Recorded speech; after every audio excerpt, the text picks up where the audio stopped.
Hello friends, కొంతమంది ఏమడుగుతున్నారంటే మేము ఇండియాలో వర్క్ చేస్తున్నాం, ఇప్పుడు మాకు మలేషియాలో జాబ్ వచ్చింది, కానీ మాకు సింగపూర్లో జాబ్ చేయాలని ఉంది.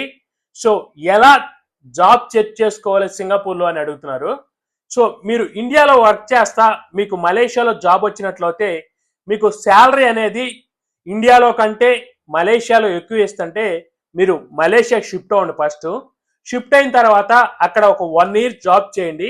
జాబ్ చేస్తానే మీరు జాబ్ సెర్చ్ చేయండి అనమాట. అంటే మోనిస్టర్.com లో ఇంకా లింక్డ్ఇన్లో ప్రిఫర్ లొకేషను సింగపూర్ అని చెప్పేసి మీరు జాబ్ సెర్చ్ చేస్తూ ఉండండి. సో మీకు ఈజీగా సింగపూర్ నుంచి మలేషియాలో వర్క్ చేస్తున్నా కానీ మీకు కాల్స్ వస్తాయి, మీకు ఇంటర్వ్యూ కండక్ట్ చేస్తారు. సో తర్వాత మీరు కానీ సెలెక్ట్ అయినట్లయితే మీరు ఈజీగా మలేషియా నుండి నెక్స్ట్ సింగపూర్కి అయితే రీలొకేట్ అవ్వచ్చు అనమాట.